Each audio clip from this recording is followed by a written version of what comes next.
20세기에 들어와서 현대 철학이 전개되는데 그 중에서 빼놓을 수 없는 핵심적인 사조들 중에 하나가 이제 현상학이죠. 현상학은 그 말 자체가 가리키는 것처럼 페노메놀로지, 페노메놀로지. 근데 그 학문 이름 뒤에 그 로지가 많이 없죠. 뭐뭐 로지 이렇게. 근데 그 로지라는 건 뭐냐면 히라보 로고스예요. 로고스. 그러니까 바이올로지 하면은 바이오 생명이죠. 생명을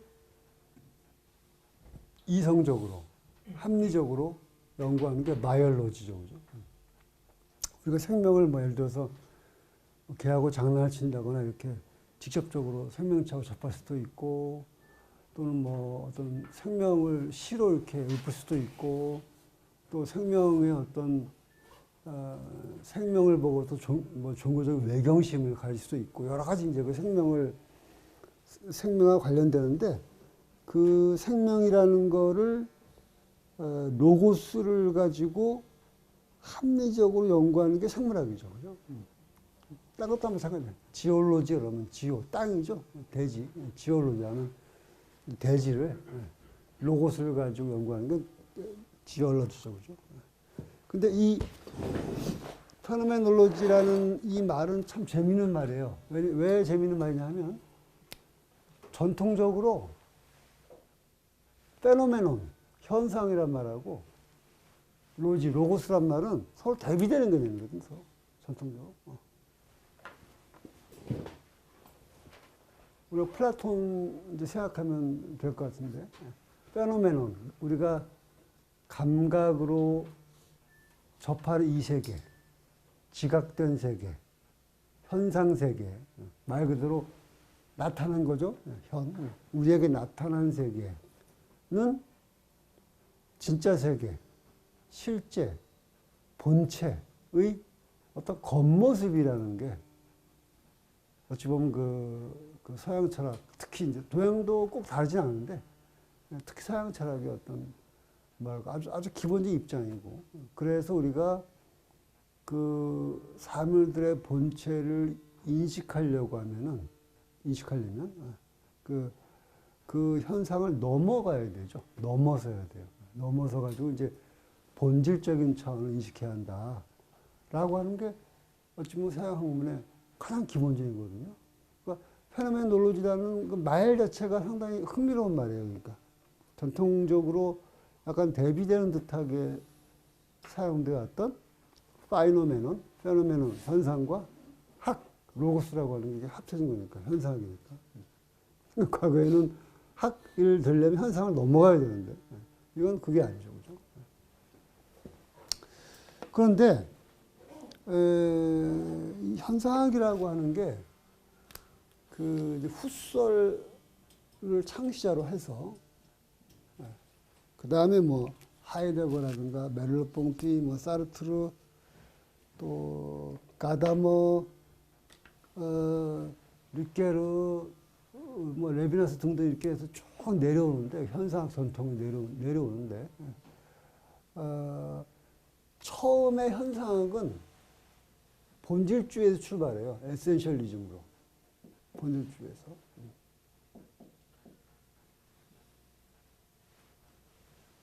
무슨 뜻이냐면은, 본질을 찾으려면은 현상을 넘어서야 되는 게 아니고, 현상 속에 본질이 있다는 거죠. 원래 현상과 본질은 대비되는 개념이죠, 원래. 대비되는 개념이고, 그래서 우리가 어떤 사물의 본질을 찾으려면은 그 현상을 넘어서 본질을 읽어내야 되죠. 그게 뭐냐면 전통적인 입장이에요. 근데 이 후설의 현상학은 뭐냐면 현상을 넘어서는 본질이 아니라 현상의 본질인 거죠. 현상의 본질. 현상의 본질. 그러니까 전통적인 철학으로 하면은 물의 본질. 물의 현상은 다양해요. 물의 현상은 다양합니다. 폭포처럼 막 쏟아지는 물도 있고, 반대로 고요한 잔잔한 호수물도 있고, 우리 수돗물 그 냄새나는 수돗물도 있고, 물이라고 하는 건 그 다음에 뭐 강물처럼 도도히 흐르는 물도 있고, 물의 현상은 다양하죠, 굉장히. 그죠? 근데 그 다양한 현상을 넘어서는 물의 본질을 찾는 게 원래 철학이거든, 그게. 오늘날에는 과학이고. 흥미로운 거는 서양의 전통적인 철학을 이어받은 거는 지금의 과학이에요, 지금의. 철학이 아니고. 요게 되게 우리가 전통적인 학문을 생각할 때하고 현대 학문을 생각할 때하고 조심해야 돼요. 전통적인 철학의 지금 얘기한 그런 이념을 이어받은 거는 오늘날에는 철학이 아니라 과학이지, 과학. 지금도 과학자들은 그렇잖아요. 지금도 과학자들은. 그죠? 그러니까 과학자들한테는 수돗물이든 나이아가라 폭포든, 그죠? 뭐든 호수, 동정호 호수든, 한강물이든 간에 다 뭡니까? 다 H2O 아니야, 전부 다. 나이아가라도 H2O고, 그 폭포수처럼 흐르는 것도 H2O고, 잔잔한 호수물도 H2O죠. 폭포처럼 흐른다는 현상하고, 잔잔하다는 현상은 물에 H2O에 관계없는 거지. 그건 겉모습일 뿐이죠. 다 H2O죠. 그게 본질주의예요. 그게 본질주의. 그리고 이런 본질주의 철학은 지금은 철학자들이 아니고 과학자들이 이어받고 있는 거예요. 과학자들. 철학은 여기서 다 갈라져. 철학은. 현대 철학은. 물론 철학자들한테는 여러 종류가 있어가지고 철학자들 중에도 지금 여전히 이런 철학을 선호하는 사람도 있어요. 이걸 옹호하는 입장도 있어요. 여전히 있습니다.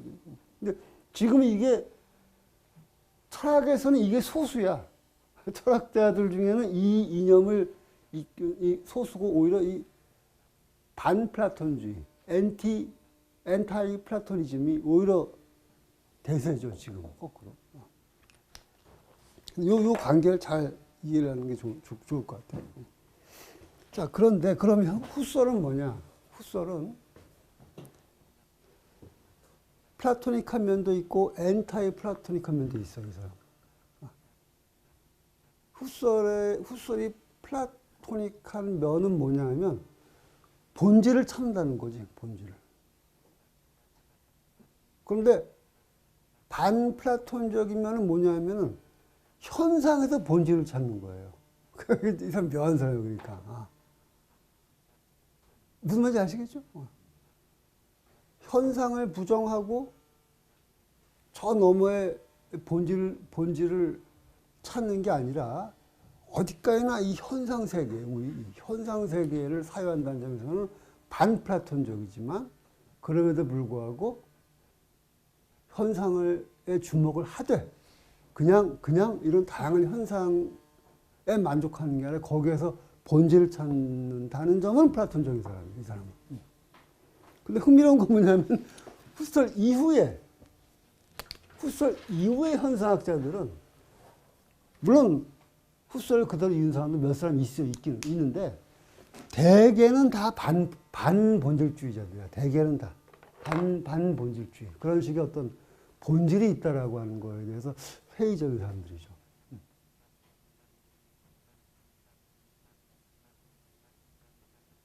그래서 푸설은 비록 반플라톤적으로 현상을 중시했지만 그래도 본질을 찾는다는 점에서는 플라톤적이었는데 이 뒤에 사람들은 아예 그 본질이라는 것 자체를 현상에 주목할 뿐만 아니라 본질이라는 것 자체를 아예 그냥 파괴해버리죠. 물론 뭐 이제 입장이 다양하기 때문에 쉽게 간단하게 얘기할 수는 없는데 대체적으로 그래요. 자, 그러면 그 다음에 할 얘기가 뭐냐면 그러면 후설이 찾는 본질이 뭐냐 그러면 그게 중요합니다. 후설에 찾는 본질이 뭐냐? 플라토닉한 본질하고는 완전히 다른 거예요. 플라토닉한 본질하고 굉장히 다릅니다. 플라토닉한 한 본질은 쉽게 표현하면 여기 연필 이렇게 있으면은 이 현상, 연필 현상, 이 현상으로서 연필을 초월해가지고 연필의 이데아가 있는 거예요. 연필의 이데아. 영원 불변의 본질이 있고, 얘네들은 이 영원 불변의 연필의 본질을 모방한 애들이지. 모방. 그러니까 우리는 다 뭡니까?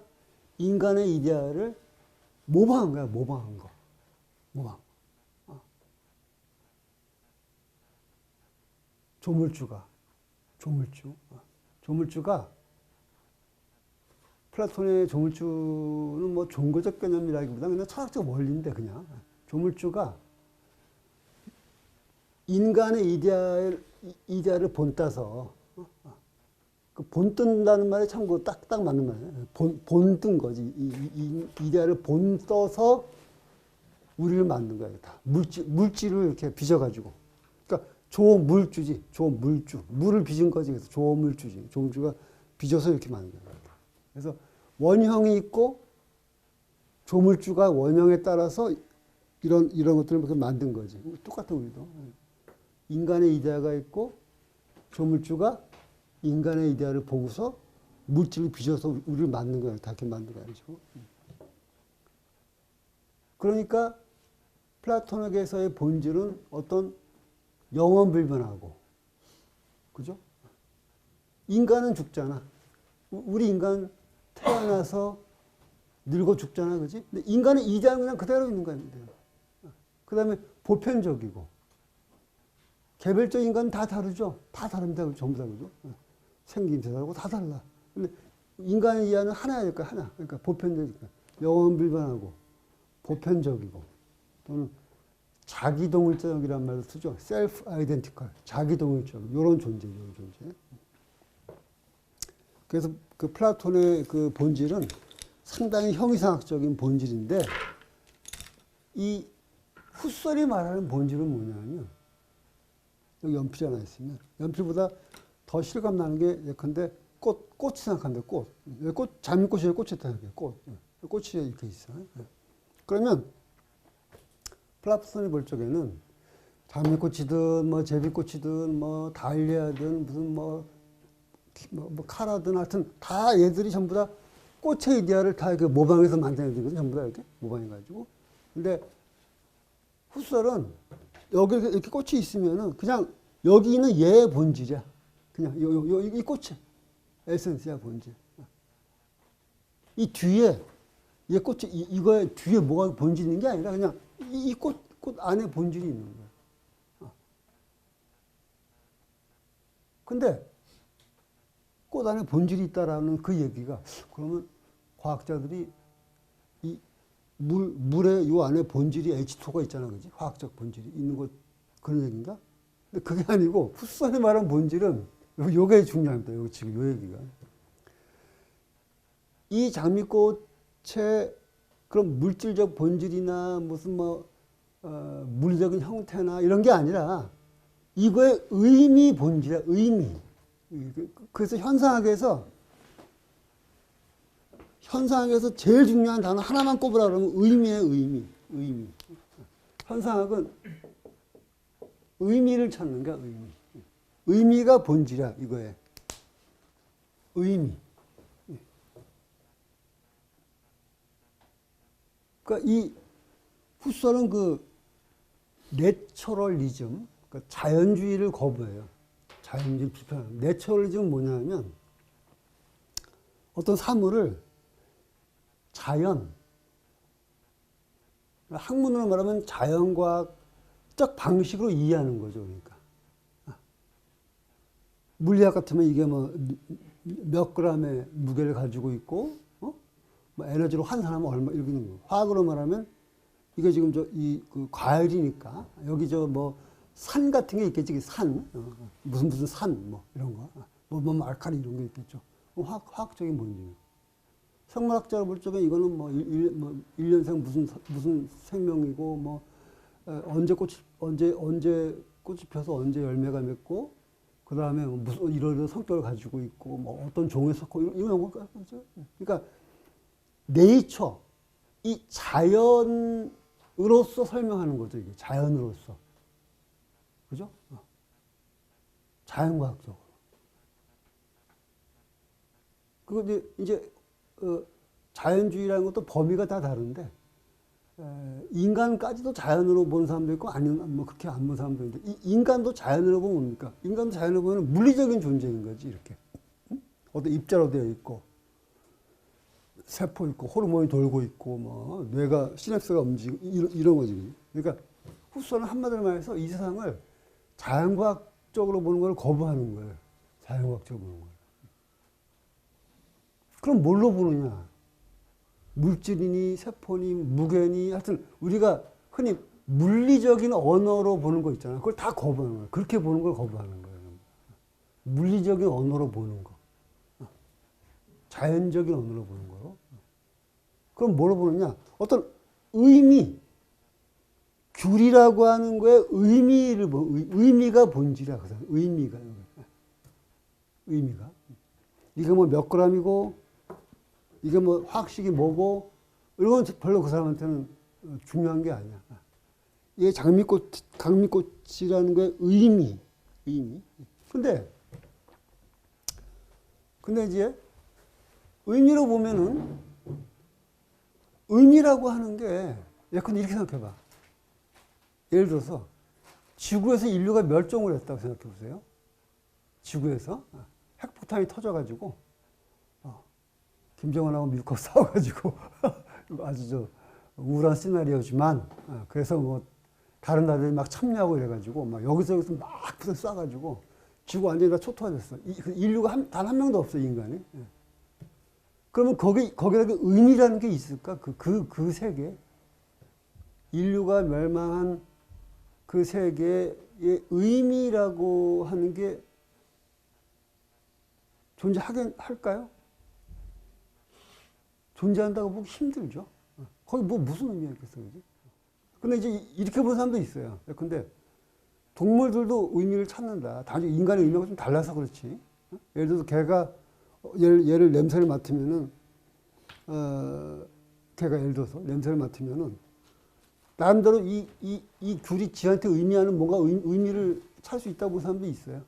근데 그건 이제 의미를 좀 넓게 사용하면 그렇게 되겠지. 언어라는 거는 그 언어를 어떻게 사용하냐의 문제니까. 근데 이제 우리가 적어도 정상적인 표현 그렇고 뭐라고 표현하든 일반적으로 얘기하는 의미라는 거는 인간이 읽어내는 거냐, 인간이 읽어내는 거잖아, 그지?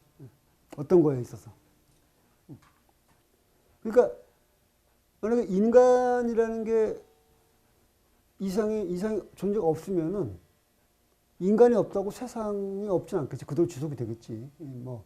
근데 인간이 없으면은 이제 의미나,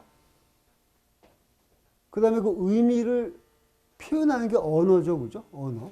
의미나, 언어나, 그리고 언어를 가지고 만든 게 문화겠지. 문화라는 게 다 사라져버리겠죠, 좀 더 없어져 버리겠죠.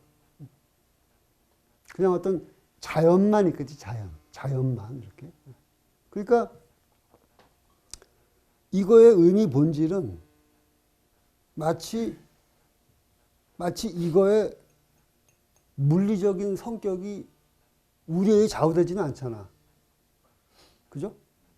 물론 이제 이거의 물리적 성격을 파악하는 건 우리한테 좌우되지. 왜냐면 우리가 어떤 법칙을 보는 거니까.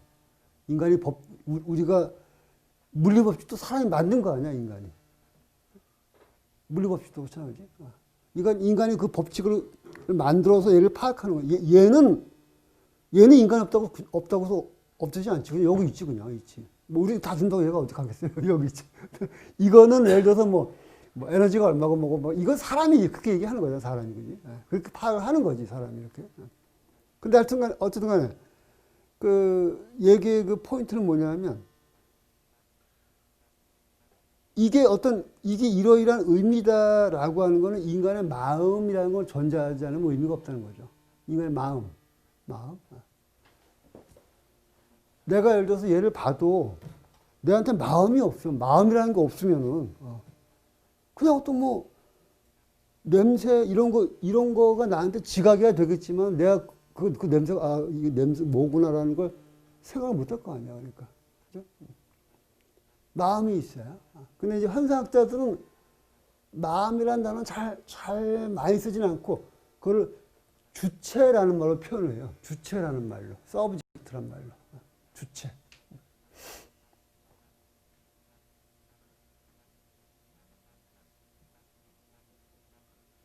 그래서 현상학적 세계, 그러니까 어떤 학문이든 어떤 사상이든 이제 그 학문과 사상이 이렇게 전제하는 기본 존재들이 이렇게 있지, 그지? 이렇게.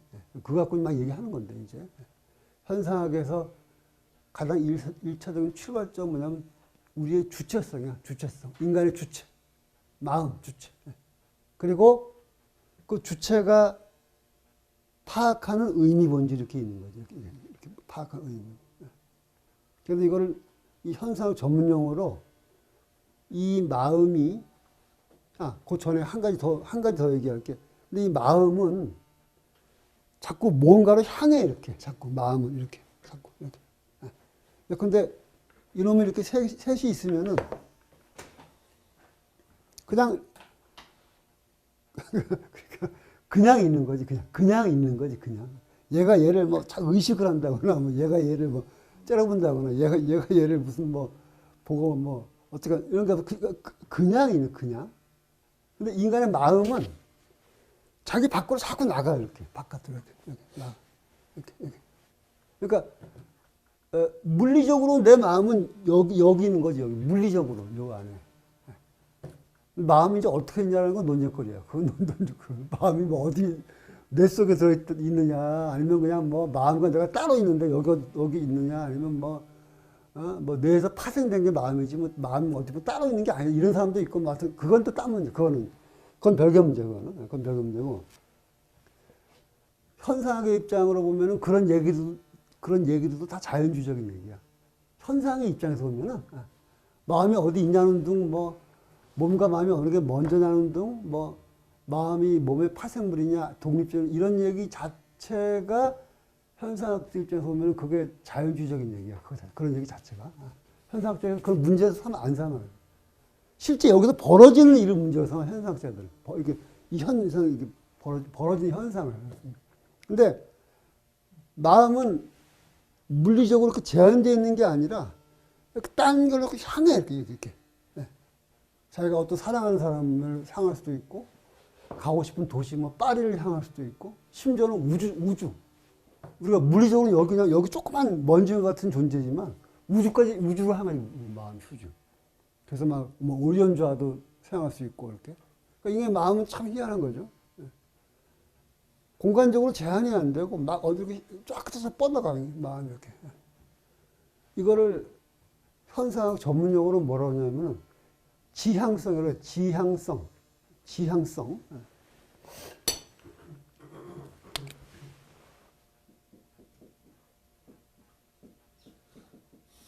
지향성이라고 그래. intentionality. intention. 보통 intention 그러면 일상언어에서는 뭐 의도 이런 거예요. 의도. 근데 이제 이거는 전문용어로 intentional, 지향성이라고, 지향성. 그래서 현상학자들이 주장하는 제1테마가 뭐냐 하면 주체는 사물이 아니라는 거지. 주체는 사물이 아니다. 대상이 아니다라는 게 이 사람들의 제1테마야. 그게 바로. 대상이라는 거는 이렇게, 얘가 여기 있어. 저기 있어. 이거 뭐 볼륨이 뭐 몇 세제곱센치야. 몇 그램이야. 얘는 뭐 서울에 있어. 하여튼 이렇게 어떤 뭐라고 이렇게 그거를 딱 규정하는, 할 수 있는 어떤 사물, 대상이 아니라는 거지, 이거, 대상. 어떤 작용, 기능, 활동이라는 거지, 마음이라는 건. 그래서 항상 이렇게 지향을 해. 마음, 이렇게 이렇게. 지향을 하는데 그 지향하는 어떤 대상이 있고, 그리고 이 마음이 대상에서 의미를 발견하는 거지. 의미를 발견한다고 얘기하면 본질주의고, 내가 의미를 부여한다고 생각하면 그거는 반본질주의예요. 반본질주의, 반본질주의. 여기 의미가 있어서 내가 의미를 발견한다고 생각하면 이게 본질주의고, 그걸 후설은 뭐라고 하냐면 의미본질이라고 그래. 의미본질인 거지. 그러니까 발견하는 게 아니고 그냥 내가 그 의미를 이렇게 부여하는 거라 생각하면 그건 반본질주의지. 어쨌든 현상학은 어떤 거를 이렇게 사물로 규정하는 게 아니고 내 마음이 지향하고 얘가 나한테 나타난다는 그 현상학자들은 나타난다는 말을 굉장히 중요시해요. 나타난다. 얘가 지금 내 눈앞에 지금 이렇게 나타나 있다는 이거 굉장히 중요시해요. 나타난다는 거.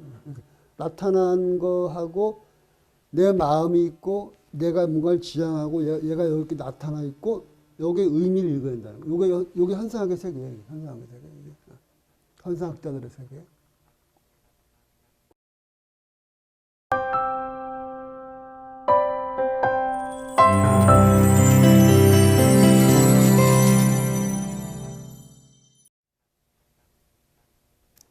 그래서 현상학자들은 이거를 설명하는 게 아니야. 설명. 얘는 뭐 몇 그램이고 뭐 화학식은 뭐기 때문에 이렇게 노랗게 나타나고 뭐 이런 생명체이기 때문에 겨울에 주로 피고 뭐 이렇게 설명하는 게 아니야. 아니고 그냥 나한테 이렇게 나타난 얘의 의미를 읽어내려고 하는 의미를. 그래서 현상학은 시의 세계랑 비슷해. 시의 세계. 시 또는 회화, 그림의 세계하고 되게 비슷해. 우리가 어떤 철학을 보면은 수학하고 되게 가까운 철학이 있고, 우리 데카르트 같은 경우는 수학 가까운 사람 철학이 있고, 그다음에 뭐 마르크스나 이런 사람처럼 어떤 뭐 정치랑 가까운 사람도 있고, 그죠? 그다음에 무슨 아고스티누스처럼 종교에 가까운 사람들, 그 철학과 그 친한 게 다 달라 이렇게. 어떤 건 과학하고 가깝고, 어떤 건 정치하고 가깝고, 어떤 건 뭐 종교하고 가깝고 이렇게. 철학은 특이해서 어떤 한 영역이라기보다는 모든 영역하고 다 관계되는 그 특징이 있어요. 철학이라는 특징이. 근데 이제 철학 중에서 시하고 그림하고 아주 가까운 철학이 현상학이에요. 왜냐하면 시나 그림이라고 하는 건 뭐냐면 바로 내가 어떤 대상과 이 만남, 다른 게 개입하지 않는 만남인 거예요. 다른 이렇게 이론이 개입하는, 이거는 화학식이 뭐야, 뭐야, 이론이 개입하지 않는 어떤 순수한 만남의 세계, 주체와 이 사물 간의 이런 만남의 세계, 그 화가가 이렇게 그림 그리기 위해서 사물을 이렇게 응시하는 이제 그런 세계와 굉장히 가깝죠. 아닌 게 아니라 현상은 실제로 그런 문학이나 예술하고 밀접한 연관을 맺으면서 이제 쭉 진행이 되죠. 그래서 데카르트 같은 사람은 수학자고, 그죠? 라이프니츠는 수학자, 물리학자인 사람이죠. 그 다음에 마르크스는 정치학자고, 경제학자고 그러나, 그지? 근데 이게 동속한 사람들은 다 하이데거처럼 시인이거나, 사르트르처럼 소설가거나, 이런 사람들 전부 다. 그래서 이제 그 철학의 성격이 달라지는데, 그러니까 과거 전통적인 철학 입장에서 보면은, 철학은 일차적으로 과학하고 같이 이렇게 있는 것이지, 문학이나 예술은 좀 약간 딴 세계거든요. 별로 관계없어요, 별로. 철학하고는 별로. 근데 20세기가 되면은 묘한 변화가 와. 과거의 철학자들의 친구는 대개 다 수학자나 물리학자 이런 사람들 전부 다. 아니면 종교가나 정치가나 이런 사람들이고. 근데 현대로 오면은 갑자기 철학하고 예술이 가까워져, 이렇게. 착착 달라붙어가지고 서로 이렇게. 그래서 그런 흐름을 결정적으로 마련하는 몇 가지 흐름 중에 하나가 바로 이제 베르그송 철학하고 현상학이지, 현상학.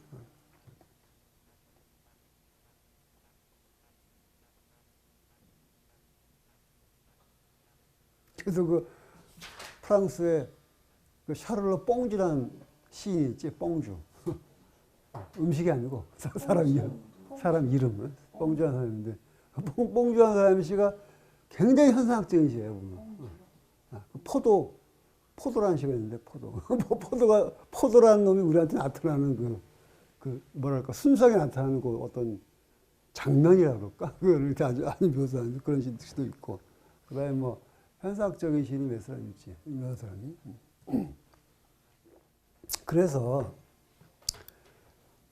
칸트의 주체하고 현상의 주체가 차이가 뭐냐면, 칸트의 주체는 개인하고 관계없는 거야. 그냥 인류 전체 주체야. 그냥 인간 주체. 칸트는 그걸 뭐라고 하냐면은, 칸트 용어로 의식 일반이라고 그래. 의식 일반.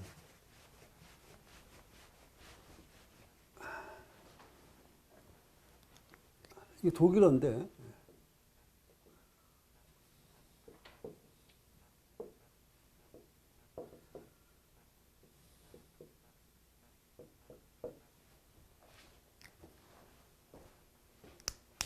영어로 하면 consciousness in general. consciousness in general. 그러니까 칸트의 주체는 그게 철수의 주체냐 영의 주체 이런 거 하면 관계없어. 그냥 어떤 순수 인간 전체 주체야. 근데 후서 같은 경우는 나타난다는 거는 뭐냐면 어떤 특정한 주체한테 나타나는 거거든. 저기 합정동 여기 있으면 이거 못 보잖아. 이 큐를 못 보잖아. 어차피 현상학이라는 거는 영어에 이런 프레상스란 말이 있죠. 프레상스. 현존의 차이거든. 현존의 차이거든. 이렇게. 그러면 현상학자한테 제기되는 물음은 뭐냐면, 아니 그러면 어떤 사람은 보고 어떤 사람은 못 보고, 어떤 사람은 뭐 의미를 볼 수도 있고 어떤 사람은 못 볼 수도 있고 다 그런 건데 어떻게 거기에 학문이 될 수 있냐고요. 학문이라는 건 뭔가 좀 개인적인 얘기하는 게 아니라 뭔가 좀 보편적인 얘기를 하는 게 학문인데, 응? 우리가 누구 뭐 일기 쓴 거를 학문이라고 안 하잖아. 그 사람이 개인적인 거지. 그러면 결국 현상학을 집요하게 물고 늘어지면은 결국 유아론이라는 게 있어. 솔리피즘, 유아론, 솔리피즘. 결국엔 내가 아는 건 나밖에 없다는 거야. 결국에는. 약간 극단적인 그 입장인데, 내가 타일름하면 어떻게 하냐 이거야. 타일름하면 내가 들어가 봤어. 그 사람 마음속에 들어가 봤어. 모른다는 거지. 그 다음에 동물이 우리가 동물에 대해서 뭐 뭐라고 하는데, 동물이 안 돼본 사람이 뭐 어떻게 하냐고 도대체. 얘들은 뭐 알 수도 없고 말하지도 못하니까 알 리도 없고. 결국 내가 아는 건 내 마음밖에 없다는 거야. 결국에는 이거 뭐지, 유아론 거야. 나자하고 오로지 유자. 유아론. 도덕적인 의미의 나밖에 없다는 게 아니고 인식론적으로 나밖에 없다는 거죠. 이거는. 그래서 흡수에 대해서 그런 비판이 들어와. 그 현상은 유아론 아니냐, 상식적으로 얘기하면. 그래서 나중에 이 사람이 얘기하는 것 중에 하나가, 그 다음에 유명한 개념이지 이게. 영어로 하면 인터 서브젝티비티, 상호 주관성이라는 말이 등장해요. 그래서 서브젝티비티, 상호 주관성 또는 상호 주체성, 인터 서브젝티비티, 상호 주관성. 아주 유명한 개념이죠. 그래서 그런 논의를 막 하면서 어떤 의미에서 보면은 지금 질문한 그 문제 때문에 본질주의가 무너져요. 지금 질문한 그 문제 때문에 에센셜리즘이 무너지게 돼. 그래서 현상학에 충실하다면은 어떤 추상적인 사유, 초월적인 뭐 어떤 본질 이런 게 아니라 정말로 진짜 현존의 이 생생한 요거 중심으로 사유하면은 그 보편적 인식이라는 게 과연 가능하냐? 그건 추상적인 거다. 현상학자들이 제일 좋아하는 단어 중 하나가 구체적이란 말이거든. 구체적. 입만 열면 구체적이란 말 하거든. 구체적이고 좋은데, 구체적으로만 하면은, 그럼 보편적 지식은 그냥 포기해야 되는 거야, 그러면? 다 그냥 뭐 당신은 당신의 의식을 서술하고 나는 나를 서술하고, 그럼 끝이야. 이제 이런 문제가 나오는 거예요. 그래서 현상학적 기초를 가지되 이 주체와 주체의 어떤 관련성 속에서 얘기가 되면서 이제 저 단어가 나오죠. 이렇게 인터서브젝티브처럼 많이 나오고 관련성. 그리고 그러면서 철학적으로 그 가장 그 총화라고 그러나 그 화두. 그러면서 이제 옛날 철학에서는 별로 다루지 않던 새로운 철학의 화두가 등장해. 그게 뭐냐? 타인. 타인이라고 하는 게 화두가 돼. 이제 철학의 화두. 타인. 타인이 과연 뭘까? 타인.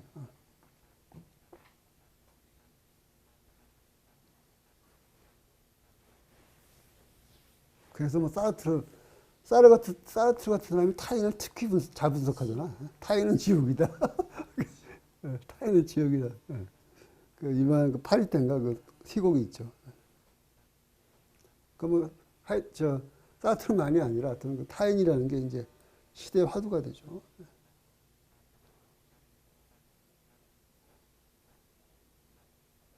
그래서 현상학이 등장하면서 물론 그 전에도 이미 19세기에 그런 게 등장해요. 현상학이 등장하기 전에 이미 19세기에 그런 변화가 오는데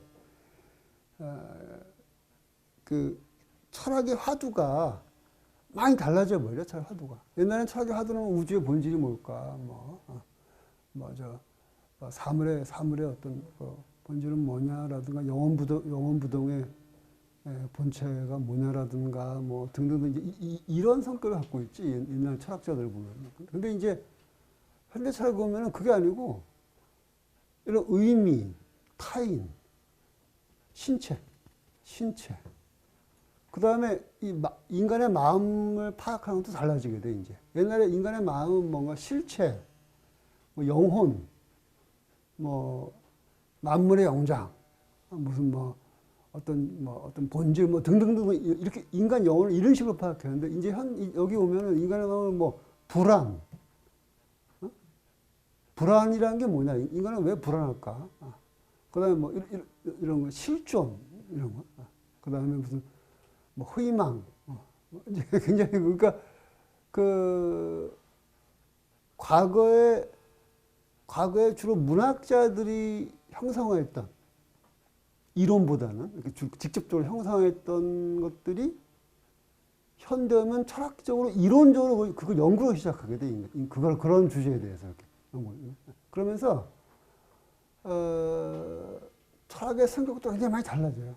근데 이제 조심할 거는 글로만 간 건 아니고 현대 철학이라는 게 여러 가지가 있으니까 현대 철학이라는 게 굵직한 것만 대여섯 개 되니까 이제 그 중에 하나가 이제 현상학이 이제 주로 그렇게 하는 거죠. 죽음 빼먹었다. 중요하죠. 죽음, 불안, 이런 거, 실존, 고독. 옛날에 고독 그러면 철학자들은 고독 같은 거 전혀 관심도 없는 문제인데 고독 그다음에 고통, 인간의 고통 이런 걸 이제 사회하기 시작하지 그때부터.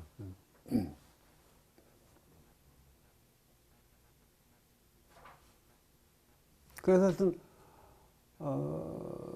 현상학적으로 이제 들어오면은 많은 이제 철학의 성격이 많이 달라지는데, 물론 이제 아까 얘기했듯이 전통적인 노선을 그대로 가는 사람도 물론 당연히 있고, 그 지역에 따라서 좀 달라요. 지역에 따라서. 물론 그 지역도 물론 너무 일반하면 안 되는데, 영어 사용권의 철학자들은 대체적으로 그 전통적인 철학을 그런 방식의 철학을 선호하지. 로직, 논리학적인 분석이라든가, 수학적인 어떤 그런 지성이라든가, 그 다음에 어떤 여러 과학적인 그런 객관성, 이런 걸 훨씬 더 중시하지. 그쪽 영어 같은 경우. 대체적으로, 물론 영어도 한두 가지가 아닌데, 대체적으로. 그 다음에 이제 유럽 철학자들은 내가 지금 얘기한 이런 쪽으로 많이 정도가 되죠. 유럽 철학자들은. 그리고 또 이제, 그 유럽이냐 영미냐에 따라서 또 좀 성격이 많이 달라지는데. 하여튼간에 현상은 그렇지. 자, 그러면 지금까지 이야기한 거는 뭐냐면 현상 일반, 현상학이라는 게 뭐냐라는 걸 얘기한 거고, 이제 우리 주제, 우리 그 장소론으로 와서 생각을 하면은 이야기의 핵심은 뭐냐면 아주 단적으로 말하면 과거의 철학에는 신체라는 게 없다. 신체. 그러니까 어떻게 보면 과거 철학은 마음이 있고 사물이 있고 마음과 사물의 관계 이렇게. 근데 아니 신체 없이 어떻게 대상을 보냐 이거야. 신체 없이. 내 신체가 보고 만지고 냄새 맡고 해야지 이게 사물이 그게 내 마음으로 사유를 하는 거지.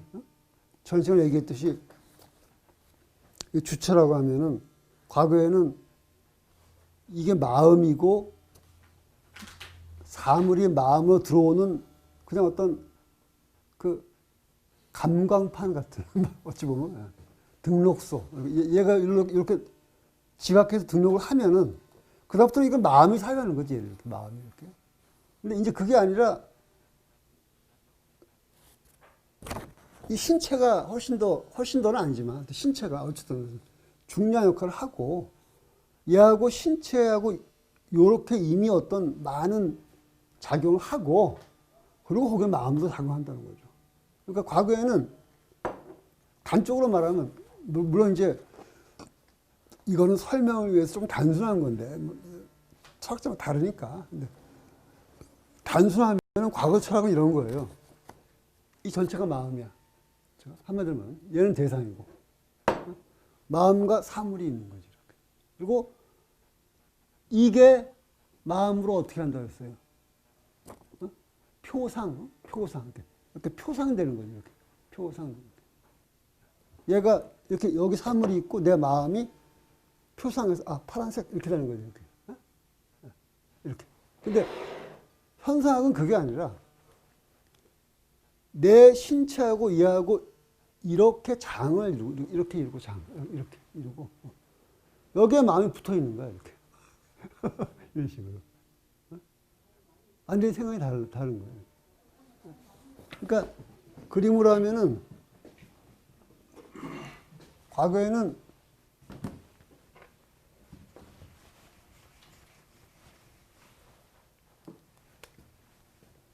여기 마음이 있고 주체, 마음으로 뭐 때도 주체이기도 하고 여기 사물이 있고 객체가 있죠. 이렇게.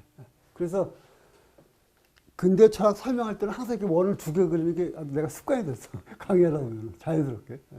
근데 이 철학은 뭐냐면 오히려 요게 중요한 거야. 요게.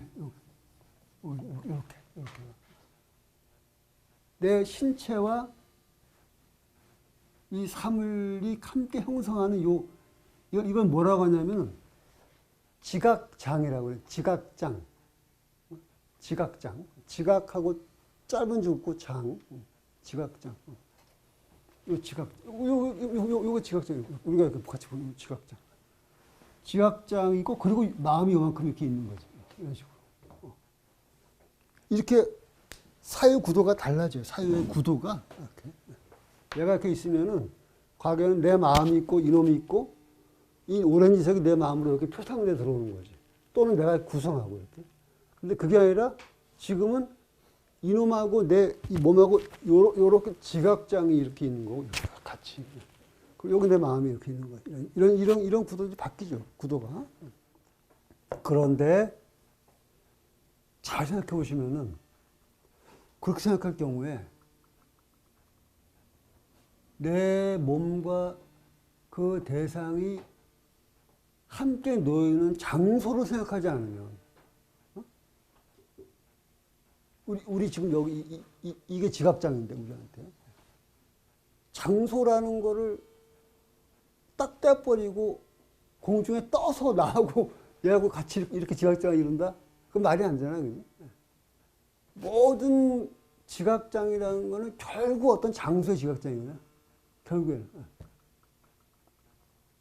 그러면서 마침내 철학사에서 천대받았던 장소라는 개념이 이제 다시 이렇게 그 부활을 하게 되는 거죠.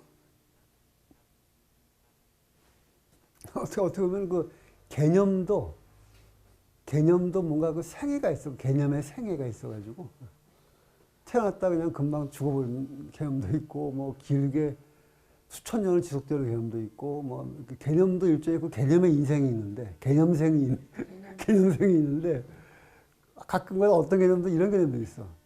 완전히 죽은 줄 알았던 놈이 수천 년 후에 갑자기 화려하게 등극하는 애들이 있어. 가끔가다. 대표적인 말 중에 하나가 시뮬라크르.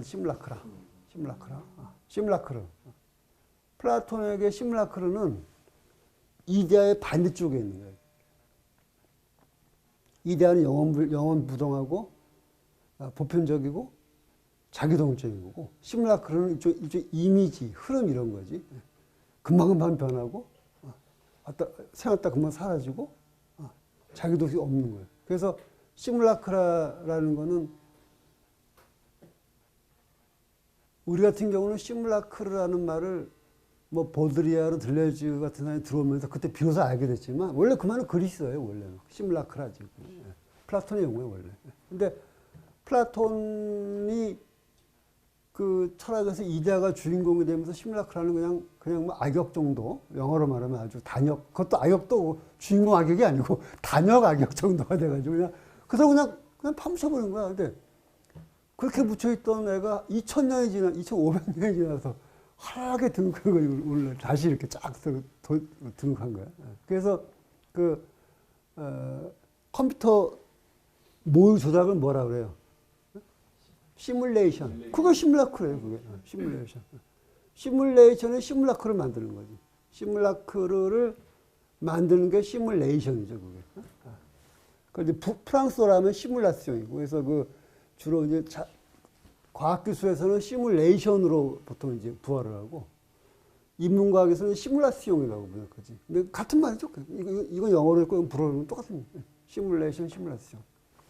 그게 뭐냐면, 시뮬라크를 만드는 게 뭐냐면 그 시뮬레이션이에요. 가짜로 가짜한 뜻이니까. 그러니까 한 2000년 넘어 땅바닥에 묻혀있던 그 개념이 시대의 갑자기 총화가 된 거죠. 그래서 그 개념의 역사도 참 재밌어요. 인생사만큼이나 참 흥미로워요. 개념의 역사라는 게. 근데 이제 장소도 똑같아. 장소도 아리스토텔레스 이래에 특히 근대 철학에서 완전히 그냥 완전히 공간의 그냥 파생 개념 정도로, 아니면 위치, 우리가 쭉 얘기했잖아요. 그치? 쭉 이렇게. 위치, 사이트, 이런 거 정도로 그냥 천대받던 장소가 현상에 등장하면서 갑자기 시대 초화가 된 거야. 시대 초화가 돼가지고. 이제는 오히려 공간은 그러면 뭔가 좀 추상적이고 내용도 없고 딱딱하고 이렇게 공허한 거고, 장소가 오히려 뭔가 정말 인간의 삶을 밀접하고, 구체적이고 생동감 있고 이런 걸로 갑자기 된 거죠. 그래서 개념의 생애도 참 재밌습니다, 이게. 그래서, 지금까지 한 얘기를 조금 정돈을 해보면은, 현상의 출발점은 자연주의를 거부한다. 사물이든 사람이든 하여튼 뭐든지 간에 그런 어떤 자연과학적인 언어로, 질량이니 뭐니 해도 자연과학적 언어 사물 보는 걸 거부한다. 그럼 뭘로 보느냐? 주체, 인간 주체. 대상화될 수 없는 주체. 그러면 대상화될 수 없다는 건 뭐냐? 지향성입니다. 그 지향할 적에 어떤 사물에서 의미를 이제 발견 내지는 발명을 하는 거죠. 그죠? 그래서 이게 지각장을 사유하는 거고, 이 지각장이라고 하는 거는 추상적인 내 마음의 문제 이전에 이미 내 몸의 문제다. 몸과 이런 사물 간의 이런 장의 문제고, 그런데 장소를 떠난 장이라는 게 없죠. 그게 말이 되냐. 그러면서 장소라는 개념이 다시 시대에 총화가 된다. 이렇게 이제 우리가 얘기를 정리를 해볼 수가 있는 거죠. 텍스트를 잠깐 한 두 문단 정도 보면은 훗설 시작된 데서 두 번째 페이지. 후설. 거기에 밑에 보면 칸트가 이 전통에 엄밀한 과학이라는 가장 체계적인 형식을 부여한 것은 사실이지만 그럼에도 불구하고 그는 단지 그곳에 이르는 도상에 있을 뿐이다. 우리 그 칸트 할 때 기억납니까? 칸트 할 때? 칸트가 전후, 좌우, 또 하나 뭐냐? 상하인가? 상하. 그 방향성이라고 하는 거는 그냥 이렇게 인간의 신체를 떠나서 이렇게 추상적으로 말할 수 있는 게 아니라 결국에는 이 신체에 상관적으로 성립하는 거라는 걸 얘기한 거죠. 칸트가. 그러면서 왜 이렇게 두 손 겹치장 그죠. 그러나 그거는 충분치 않았다. 칸트 그런 얘기로는. 그러니까 429쪽이네, 그죠? 429쪽. 그래서 그는 그 목표에 도달하지 못했다. 적어도 칸트가 순수한 마음 이외의 어떤 것 안에 토대를 마련해야 한다는 필요성을 포착하지 못하는 그러하다. 이제 칸트가 근데 그런 성과를 이뤘지만 한계가 있다는 얘기죠. 후설의 표현의 뜻, 칸트는 생활세계. 이제 독일어로 그 레벤스벨트라고 그러는데 영어로 하면은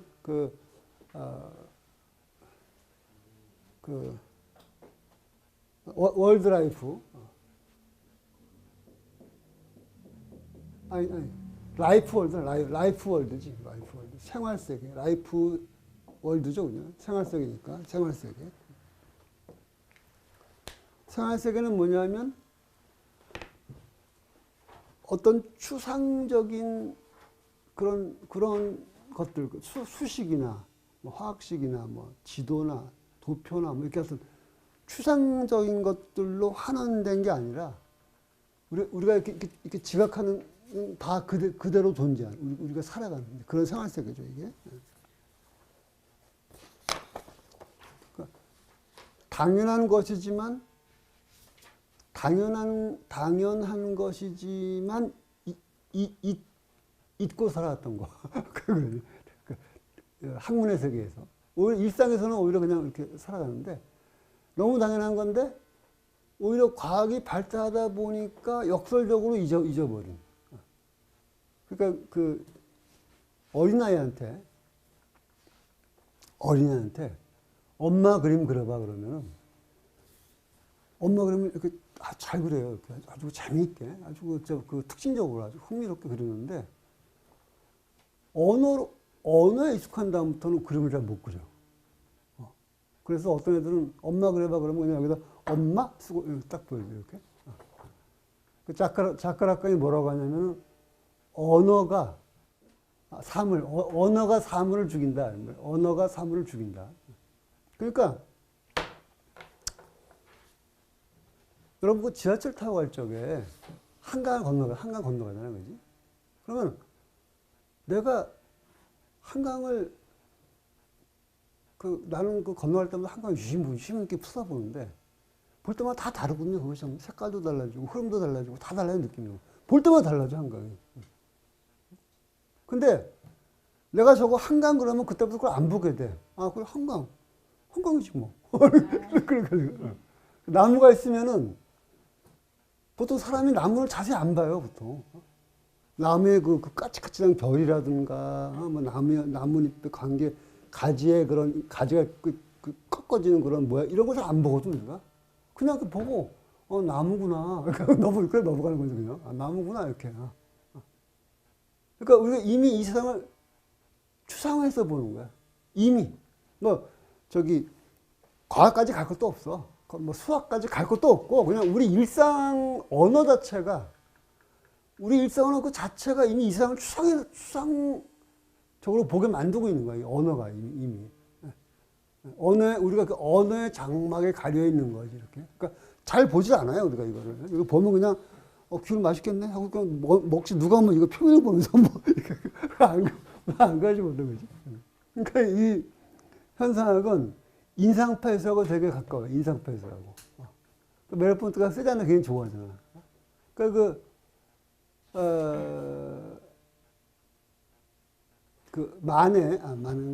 모네인가?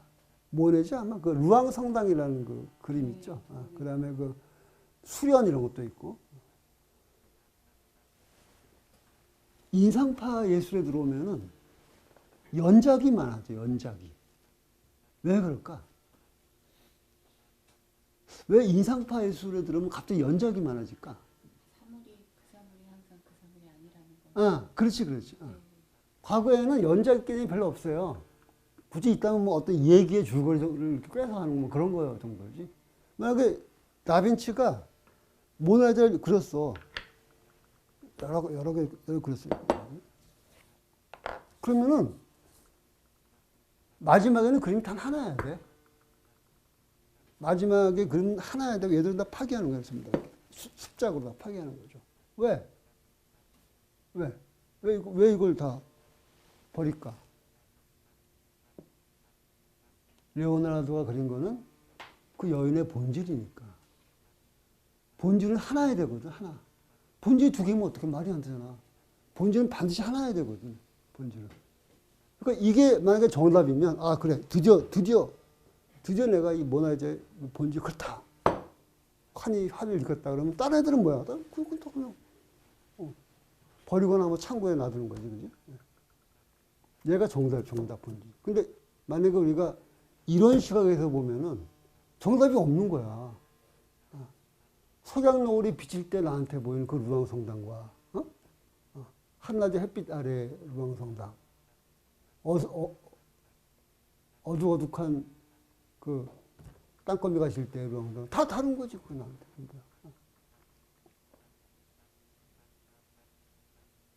그래서 이 현상학은 우리가 아는 건데 오히려 지식이 발달하다 보니까 잘 모르게 된 거. 역설적으로 잘 모르는 거. 매일 보는 건데 사실은 보는 게 아닌 거. 이런 거 보게 하는 게 이게 현상이에요. 그래서 그 이마 실화가 저 에피소드가 있죠. 레이머 아롱이라는 그 사르트 친구가 독일에 가서 현상을 배워가지고 레이머 아롱하고 그 사르트라고 그 사르트 애인 중에 그 보부아르라는 사람 있지, 보부아르. 계약 결혼한 여자지. 실제 제도적인 결혼을 거부하고 계약 결혼을 해서 사는 사이인데 그 세 사람이 앉아가지고 사유 칵테일을 먹고 있는데 아롱이 자기가 현상을 배워가지고 당신이 철학자라고 한다면 지금 이 칵테일 설명을 해줘야 된다, 우리한테. 이런 말을 하거든요. 그러면 고전적인 철학자 같으면은 아니, 내가 무슨 뭐 화가야? 칵테일 설명하게? 화를 냈겠지. 아니, 내가 우주의 본질 연구하는 사람한테 뭘 칵테일을 설명하라고 그래. 근데 사르트한테 거기서 이 사르트가 완전 충격을 받은 거야, 자기가. 충격을 받아가지고. 얼굴이 하얘졌대. 충격을 받아가지고 얼굴이 이렇게, 긴장해가지고, 이 사람이. 그래서, 아, 그렇구나. 철학이라는 건 이런 거 설명해야 되는 거구나, 이제. 우주의 본질이라는 게 아니고, 얘를 설명해줘야 돼. 이 설명이 아니라 이제 철학자라고 기술을 해줘야 돼. 철학적으로. 그래서 그 유명한 에피소드가 있죠, 그래가지고. 그게 이제 우리가 오히려 과학이 발달하다 보니까 거꾸로 잊어버린 세계. 늘 거기 살면서, 살고 있으면서, 그 다음에 보는 게 아니에요. 그런 세계가 생활세계지, 그지? 그래서 생활세계를 무시한다는 것은 곧 후설이 생활세계의 경험의 본질적인 것이라고 이해했던 체험된 신체. 이게 상당히 중요하게 된다. 체험된 신체.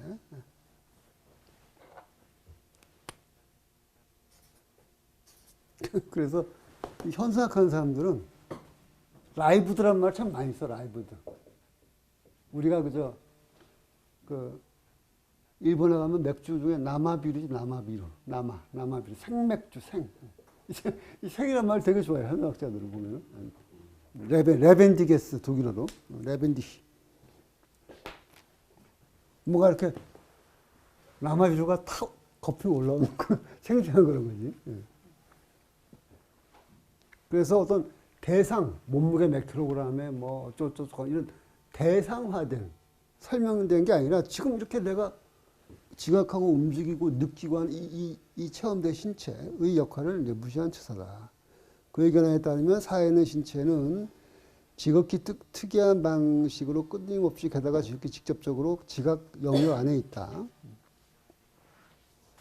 그래서 체험된 신체가 지각장, 아까 얘기했죠, 그죠? 지각장 안에 존재하는 지극히 특수한 방식은 곧 제어하는 것을 말하며, 그럼으로써 체험된 신체는 진행 중인 참여 속에서 사물들과 딱 드러나죠. 그 감각적 측면과 관계를 맺는다. 제어한다는 번역은 조금 좀 우리가 제어한다는 왠지 뭐 무슨 뭐 저 기계 제어하는 같은 그 조금 어색한 번역이고, 그러니까 홀딩 어웨이를 어떻게 번역을 할까? 홀딩 어웨이인가 스웨이? 홀딩 스웨이. 그러니까 맞물려 돌아가는, 뭐 착 붙어서 함께하는. 좀 과하게 번역하면 함께 춤추는 뭐 이런 거지. 그러니까 제한다면 조금 번역이 좀 어색한 것 같아. 그래서 어떤 그 참여하는 파티시페이션 속에서 사물과 맞는 방식으로 그것들의 감각적 측면과 관계를 맺는다.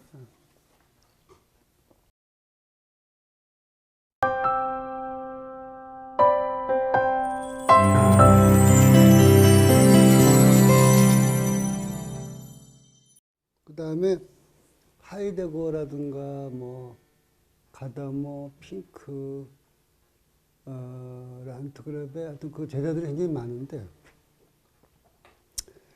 그 훗설이 말년에 굉장히 고생을 많이 했죠. 왜냐하면 유대인이기 때문에 히틀러가 이제 그거 하면서 유대인이어서 그 굉장히 많은 박해를 받았고, 그 사람의 그 원고를 빼돌리는 007 작전이 이제 벌어지지. 그래서 뭐, 2차 세계대전이 1939년에 벌어지죠. 히틀러가 집권한 게 33년이고, 그 다음에 이제 발발한 게 39년, 끝난 게 45년인데, 그때 당시에 그 지식인들의 그 원고 지키기. 그것만 해도 한참 쓸 것 같아요. 원고 지키는 그 드라마틱한 과정. 훗설의 원고도 아주 드라마틱한 과정을 통해가지고, 주로 신부들이 많이 도왔죠. 신부들이 도와줘가지고, 루뱅 대학에 그 원고가 다 도착하죠. 그래서 하여튼, 말년에 순환을 많이 읽었는데, 이 사람이. 그런데 이제 제자인 하이데거는 또 반대로, 나치에 협력해가지고, 프라이브르크 대학인가? 하이델베르크 같은 아마 프라이브르크 대학인가 하여튼 거기 그 총장이 돼가지고, 또 뭐 총통과 함께 같이 가자, 뭐 영설도 하고 그래요. 그래서 아주 하이데거는 도덕적으로 굉장히 많은 비난을 받게 됐지, 나중에. 하여튼 2차 세계대전을 전후한 그 유럽 지식인들의 뭐라 그럴까, 일화들, 하여튼 아주 드라마틱한 얘기가 굉장히 많은데, 하여튼 훗설도 이제 굉장히 말년에 참 고생 많이 하고 살았는데, 그 후에 현상학의 그 흐름이 프랑스로 건너가요. 독일에서. 건너가지고, 아까 내가 얘기했던 사르트르라든가, 레비나스, 또 특히 이제 메를로 뽕띠, 뭐, 리케르, 뭐 이런 사람들이 이제 계속 발전시켜 나가죠. 그 중에서 훗설의 원래 정신에 비교적 충실하고, 현상학을 아주 집요하게 발전시켜 나간 사람이 여기서 얘기하는 메를로 뽕띠죠. 모리스 메를로 뽕띠.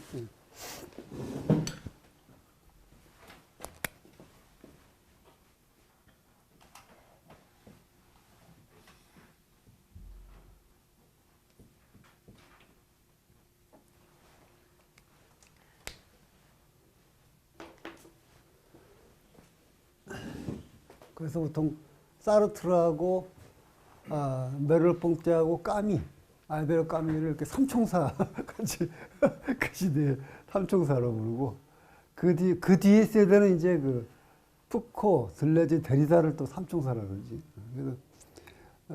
그래서 삼총사 중에서 철학적으로 잘 깊이 있다고 평가하는 사람이 이제 메를봉트죠.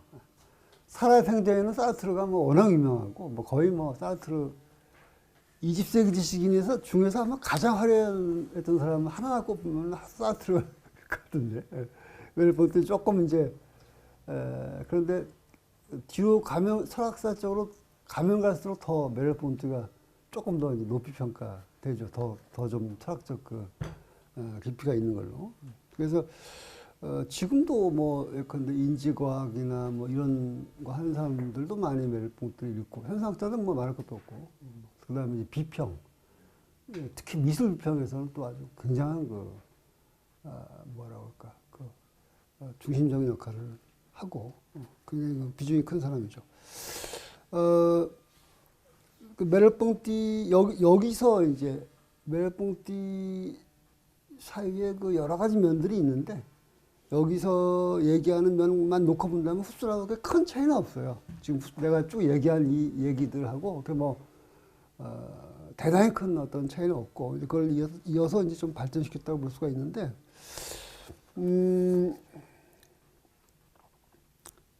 책을 잠깐 보면서 한번 얘기해 보면은 공간 내의 대상을 이런 부분 있죠.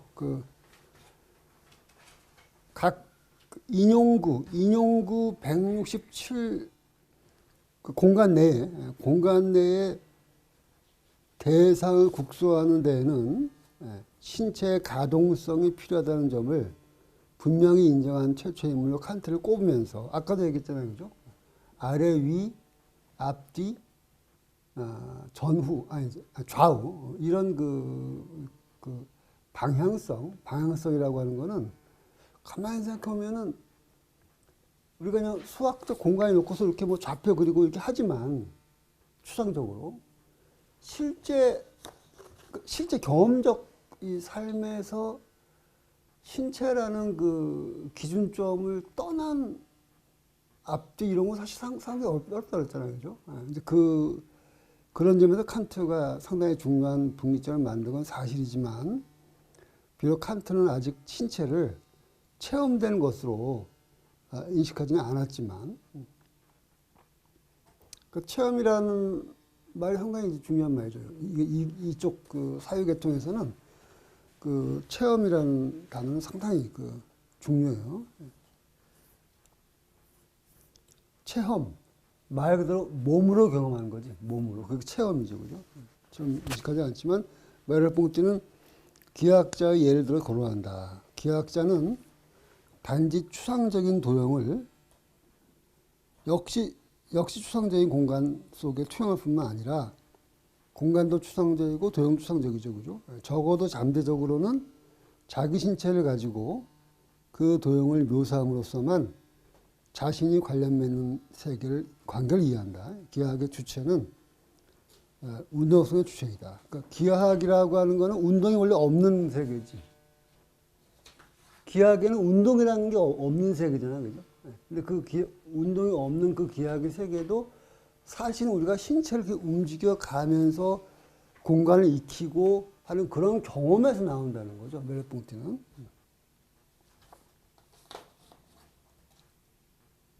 이런 주장과 함께 우리는 후설이 위기에서 지적한 유클리드 기하학의 추상적이고 이념적인 조작이라는 신체의 기반을 찾아낼 수 있다.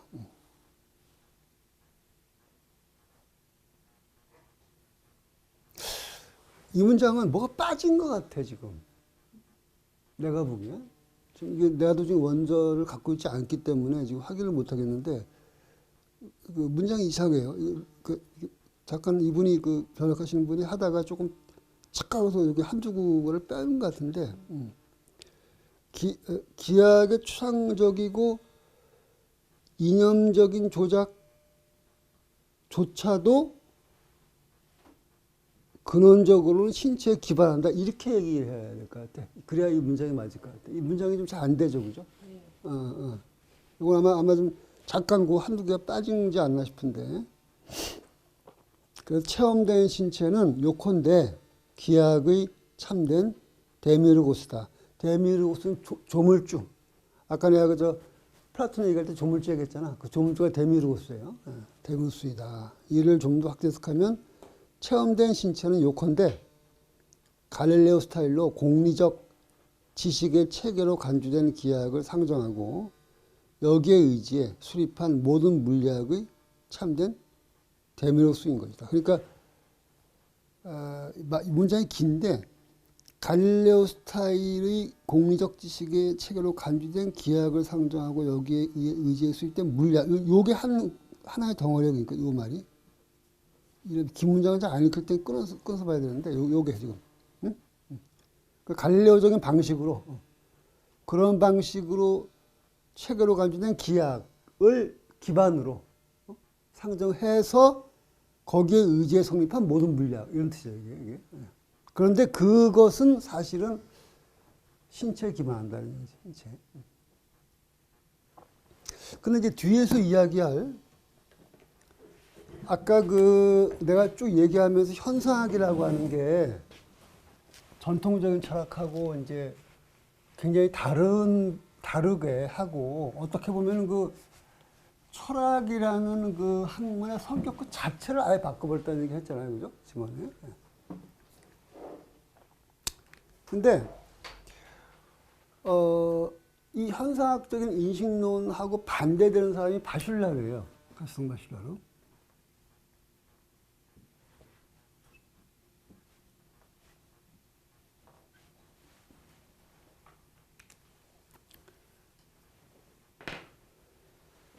바슐라르는 이런 현상학적 인식론을 비판합니다.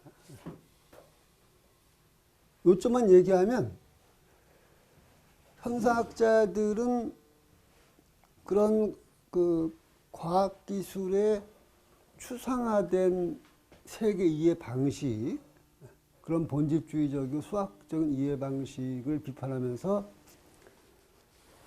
어떤 라이브드, 생생한 지각장을 이야기하는데, 그리고 이제 거기까지는 이 사람이 반대를 안 해. 그거는 현상 고유 영역이다라고 인정하는데, 그 다음에 문제 뭐냐면, 그런데 사실은 과학기술적 그런 추상세계도 결국에는 이런 현상학적인 경험에 의거하고 이런 체험에 바탕해서 이루어진 것이다. 지금 얘기는 그거 아니야, 그지? 근데 그거는 과학에 대한 잘못된 이해라는 거지, 바슐라르. 과학이라고 하는 건 과학적 사유, 과학적 진리라고 하는 건 오히려 그 현상학자들이 강조하는 그런 생생하고 신체적이고 장소적이고 구체적이고 지각적인 세계에 기반하지 않았기 때문에, 그거를 벗어났기 때문에, 그 차원에 묶이지 않았기 때문에 과학이 않음으로써 과학이 발달한다는 거예요. 이런 얘기야. 예를 들어서 이제 하나 예를 든다면 탄다는 거, 불에 탄다는 거. 불에 탄다는 거는 우리가 가지고 있는 체험적인 이미지, 체험적인 이미지의 세계에서는 뭔가가 이렇게 줄어드는 거지, 무엇인가가. 얘가, 여기 있던 게. 줄어드는 거지. 분열되는 거지. 그죠? 탄다라고 하는 거는. 그런데, 근대화학의 아버지가 라부아지에가 실험을 했어요. 실험했더니,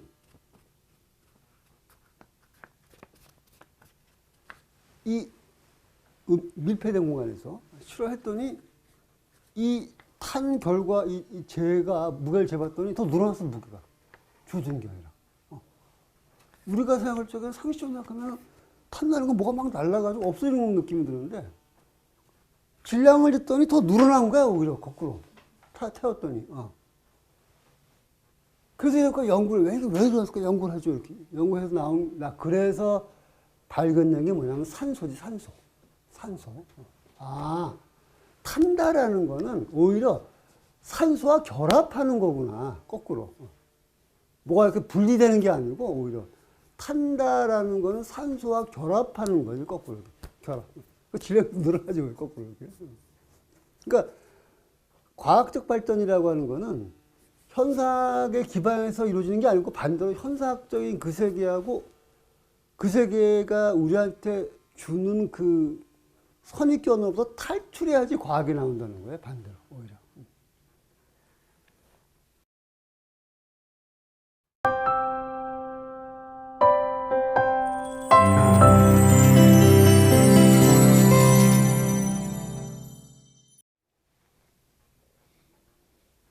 지금은 이제 뭐 더 이런 바실라레이가 더 지금이야 뭐 더 설득력이 들어오죠. 지금 결합을 현대과학이면 뭐 우리가 갖고 있는 그런 상식의 이미지를 벗어나는 거는 많으니까. 힉스 입자 같은 거는 에너지가 마이너스야. 감이 잘 안 잡히죠, 이게. 마이너스, 에너지가. 예를 들면 에너지가 뭐 반대 방향으로 간다거나 그거는 금방 이해가 죠. 근데 그런 의미 마이너스가 아니라 질량이 마이너스야. 그리고 이거는 우리 그냥 일상적인 잘 이렇게 그림이 안 그리, 뭔 얘기인지 그림이 안 그리지. 그림이 이렇게. 그런 게 많아요. 뭐 현대가 가면 기기무명한 게 많죠. 그다음에 동일률도 깨지고 이 입자가 하나인데 또 여러 개야. 시험해보면 또 희한하죠.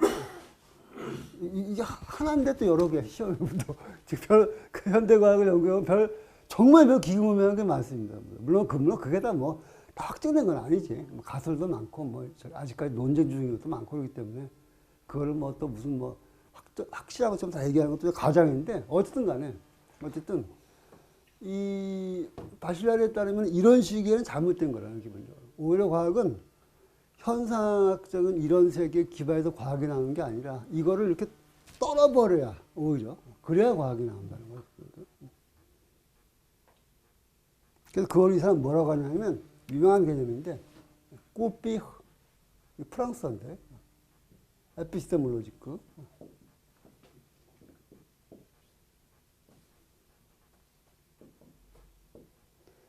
인식론적 단절, 인식론적 단절. 인식론적 단절이 있기 때문에 양자각도 나오고 상대성 이론 나왔다는 거지.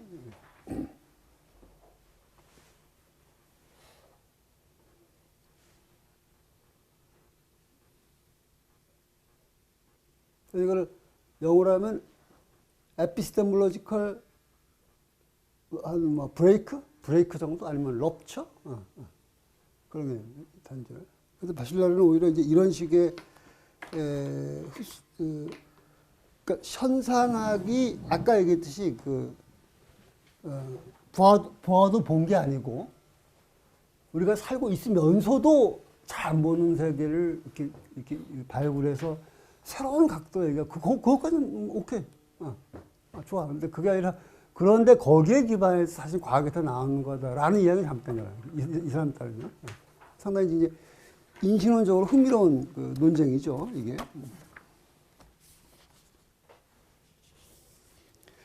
그래서 메르봉트에게 체험된 신체는 공간화된 공간일 뿐만 아니라 공간화하는 공간의 기원이기도 하다.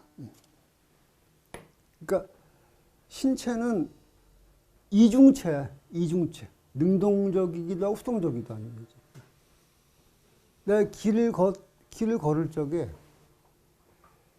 내 신체에 의해서 그 길의 방향이나 거리나 분위기가 다 달라지지.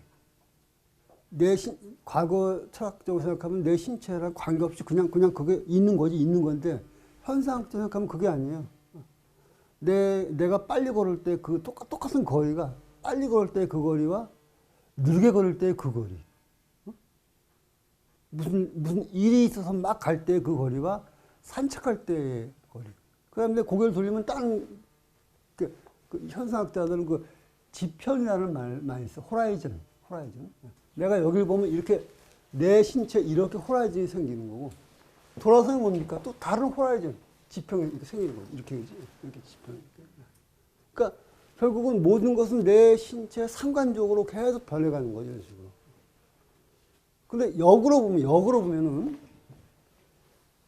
어떤 장소가 이미 그런 구조를 가지고 있으니까 나도 거길 걸어갈 거 아니야. 내가 뭐 슈퍼맨도 아니고 길이 여기 나는데 붕떠 길이 내가 슈퍼맨도 아닌데 길이 여기 건물이 있는데 가다가 붕 건너갈 수는 없잖아. 이렇게 해야 되잖아요. 그렇죠, 그죠? 그리고 내가 무슨 무협지에 나오는 사람처럼 무구나무에서 갈 수도 없는 거고 무협지로 나오지 왜 무구나무에서 막 가면 그렇게 할 수도 없는 거고 그렇잖아, 그지? 그 다음에 근데 뭐 미세먼지 나오는 걸 내가 뭐 샥 해서 뭐 슈퍼맨 달고 없을 수가 없잖아, 그지? 그러니까 내 몸의 능동을 보면은 모든 게 내 몸에 의존하고 있어요. 내가 고개를 들면 완전히 다른 게 되고 내 속도 다 내 몸에서 움직이지만 반대 방향으로 보면 결국 내 몸도 뭡니까? 그 장소의 모든 그런 규정성 속에서 움직이는 거지, 그지? 이렇게 해서 능동과 수동이 같이 계속 같이 이렇게 맞물려 가는 거예요. 이렇게. 능동과 수동 이런 식으로. 그래서 이제 여기서 공간화된 공간일 뿐만 아니라 공간화하는 공간의 기원이기도 하다. 그리고 이제 그 다음 페이지에 체험된 신체는 다양한 형식적 조작을 통해 기하학과 물리학이 공간화된 세계를 산출하는 공간을 행한다. 방금 얘기했듯이 이제 이런 대목은 바실라 같은 사람 비판하는 대목이지. 그러니까 대립하는 바실라를 관점하고.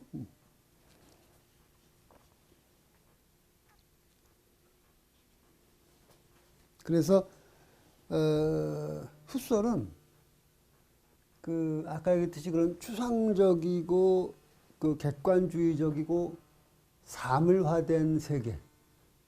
그러니까 우리 현상학적인 그런 구체적이고 살아있고 생생한 세계가 아닌 이 세계를 그런 거 다 빼고 어떤 수식 몇 개로 표현하는 그런 방식의 사유의 출발을 갈릴레오로 봐요.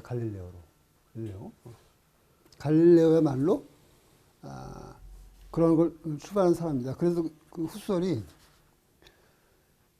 그 갈릴레오가 그래도 지구는 움직인다라고 하는데 훗설은 그래도 지구는 안 움직인다는 거죠. 갈릴레오적 관점에서 보면은 지구가 움직이는 거지. 현상학적으로 보면 뭡니까? 지구가 왜 움직여? 가만히 있지. 굳건한 그 대지와 그런 굳건하게 지구가 다 있고 그 굳건한 대지 위에서 우리가 움직이는 거지. 지구가 왜 움직이냐고, 지구가 안 움직이지. 그래서 반대로 얘기해주라고, 반대로. 그래도 지구는 안 움직인다. 그래서 지구가 움직인 게 아니라 내가 움직인다는 거예요. 메르봉띠의 그 표현을 하면. 시간이 흐르는 게 아니라 우리가 듣고 가는. 그런 시간도 마찬가지예요. 우리가 지금 여기 요 주제가 공간이어서 공간 얘기를 주로 하는데 이제 훗설이 시간 얘기도 많이 합니다. 그래서 흐르는 시간. 그러니까 시계로 재는 시간이 아니고 시계로 재고 숫자로 표현되고 하는 그런 시간이 아니라 실제는 여기 살아있는 내 의식과 의식의 체험과 맞물려서 흘러가는 시간, 이렇게. 그렇게 보면은 과거와 현재와 미래는 따로 있는 게 아니죠. 근데 물리학적으로 생각하면은 10년 후하고 100년 후는 100년 후가 10년 후 10배지. 물리학적으로 생각하면, 그죠? 그 다음에 물리학적으로 생각하면은, 10년 전이 1년 전에 10배잖아, 그지? 근데 우리 체험의 세계에서 과연 그런 거야? 10년 전에 1년에 딱 10배예요. 안 그렇잖아. 오히려 10년 전 기억이 더 생생할 수도 있지. 1년 전 거보다 훨씬 더. 그렇잖아. 10년 전인데 훨씬 더 우리 기억이 더 생생할 수도 있어, 1년 전 거보다. 그러니까. 그리고 모든 기억은 그냥 이렇게 과거에 뭐 이렇게 저장되는 게 아니라 항상 내 현재와 같이 이렇게 부딪히면서 떠오르는 거죠, 언제나 이렇게. 그리고 미래도 내 현재와 같이 부딪히면서. 그래서 사실은 내 현재와 과거와 미래가 사실은 어떻게 삼중으로 같이 있는 거예요, 같이 이렇게. 물리적으로 안 그렇지. 물리적으로 이렇게 쭉 펼치고 쭉 그 숫자로 딱딱 끊어져 펼치는 거예요. 근데 우리 주체 레벨에서는 안 그렇죠. 현재, 과거, 미래 다 공존해 있지, 공존해. 그래서 나는 지금 현재를 지각하고 있고, 과거를 기억하고 있고, 미래를 얘기란 말 쓰지, 보통. anticipate, expect하고 이렇게 다 같이 이렇게 있는 거예요. 이건 이제 베르송이 많이 얘기했지. 근데 후설도 비슷하게 얘기를 하죠, 이런 식으로. 그래서 시간도 그런 식으로 이제 바꿔서 달리 얘기하지. 그래서 현대 철학에 들어오면은 모든 게 다 해가 다 뒤바뀌어.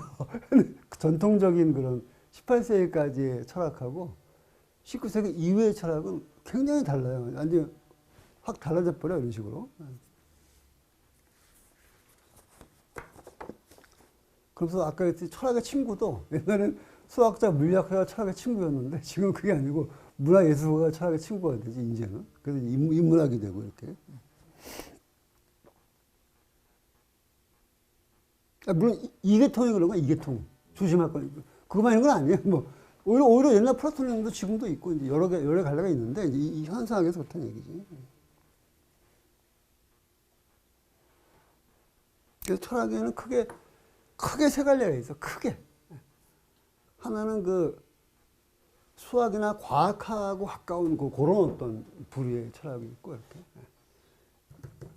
이것처럼 이렇게 문학, 예술 이런 거와 가까운 게 있고, 그 다음에 정치와 관련 가까운 이렇게 크게 세 가지 이렇게 부류가 있어 보면 이렇게. 이 정도라고 질문 있어요?